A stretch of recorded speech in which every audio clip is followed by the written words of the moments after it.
Vivam os meus inimigos, eles, ao menos, não podem me trair.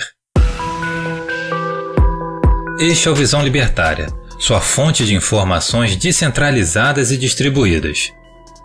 Muito já se abordou nesse canal a respeito das grandes inovações que vieram junto com o Bitcoin, assim como sua inquestionável superioridade em relação às moedas fiat.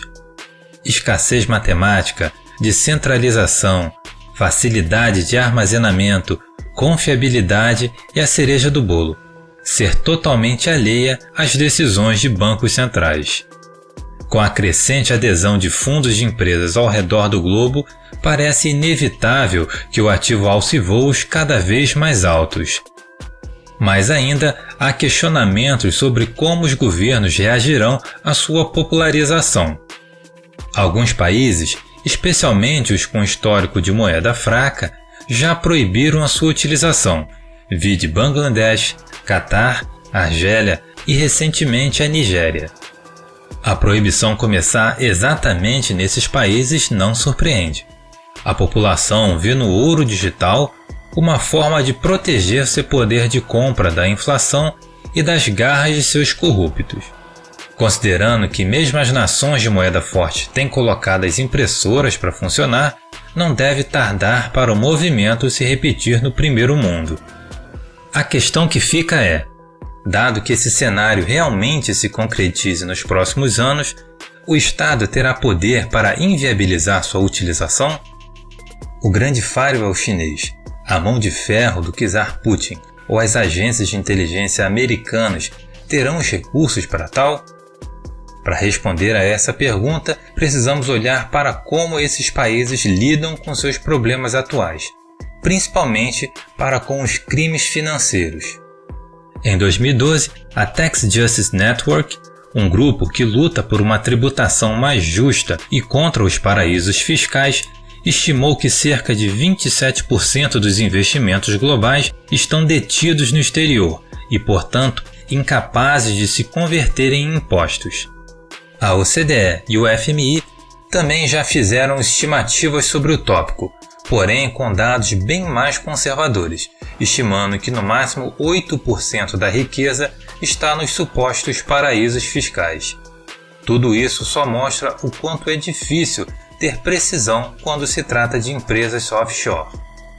Desde 1999 que instituições estatais se preocupam mais ativamente com evasão e sonegação fiscal nesses territórios. Em 2015, a União Europeia publicou a primeira lista negra dos paraísos fiscais para pressionar jurisdições não cooperativas fora da União Europeia a adotarem padrões internacionais, como disse o então ministro da Economia francês Pierre Moscovici.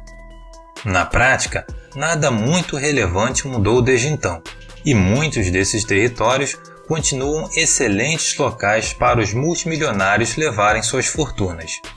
Isso significa que, de duas uma, ou os governos são incapazes de impedir esse tipo de operação, ou eles não têm real interesse nisso.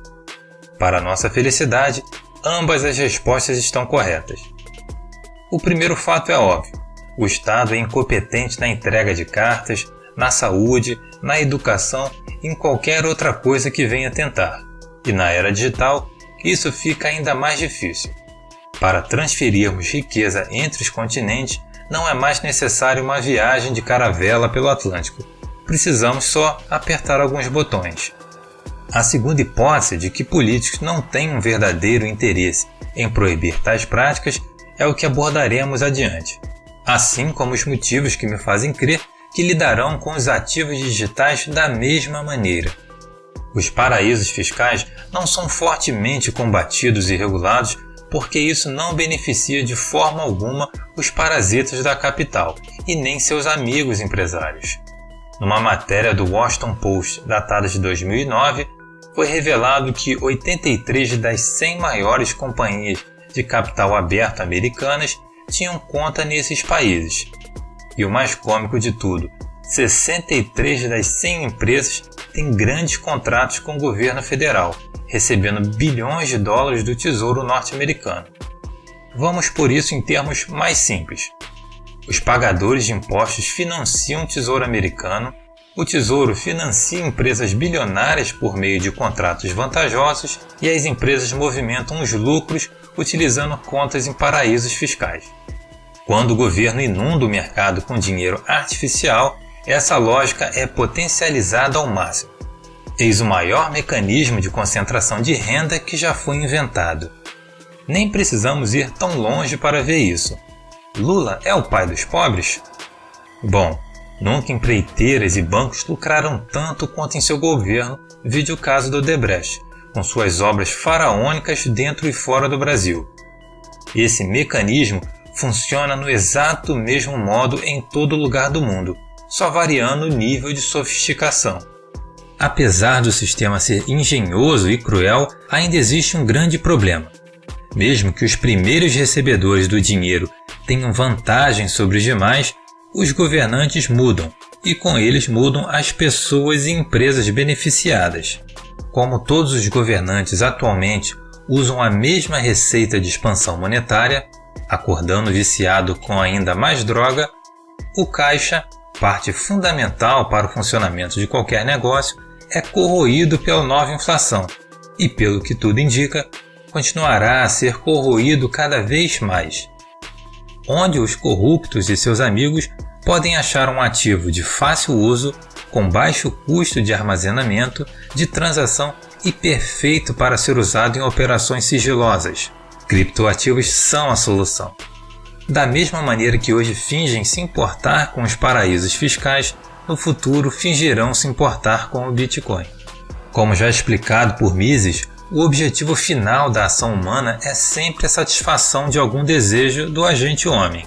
O Estado, querendo ou não, é composto por seres humanos que tomam suas decisões e ações visando a máxima satisfação pessoal. A soma dessas escolhas particulares resultou, até o momento, no aumento do Estado e na manutenção de paraísos fiscais. Afinal, mais poder e dinheiro na mão, mais satisfação. É preciso deixar claro que isso não acontece necessariamente de forma coordenada dentro do Leviatã. Os grupos de esquerda e direita querem dinheiro do pagador de impostos para seus próprios projetos, financiando seus próprios amigos e gerando assim má alocação de recurso e inflação. Acontece que agora existe uma ferramenta fora da lógica estatal que tem o potencial de aumentar a satisfação dessas pessoas, protegendo seu poder de comprar. Entretanto, pela primeira vez desde o fim do padrão ouro, qualquer pessoa com qualquer quantidade de recursos pode usar desta ferramenta. É mais fácil aprender a utilizar corretamente o Bitcoin do que ter uma conta em Liechtenstein, além do capital necessário para isso também ser bem maior. Sendo assim, mais pessoas usarão o ativo para se proteger, seja por conhecerem o mecanismo descrito acima ou pelo simples e crescente descrédito no Estado. Eis porque o movimento tem começado em países de moeda fraca. Como todas as moedas têm se tornado fracas, cada vez mais pessoas de diferentes nacionalidades usarão o Bitcoin, aumentando a força da rede e o valor do ativo.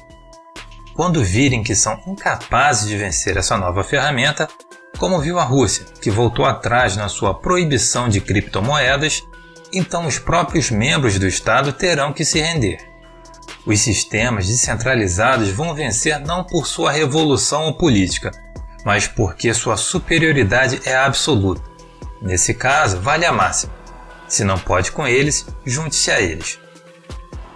Obrigado por sua audiência. Esse artigo foi sugerido e escrito por Luluxo Convertido, revisado por JJ Liber e narrado por Luiz Edilé. Se você gostou desse vídeo, clique no ícone de curtir abaixo e compartilhe o vídeo em sua rede social. Se você deseja ser notificado de outros vídeos, clique em se inscrever e depois no ícone de campainha. Até a próxima!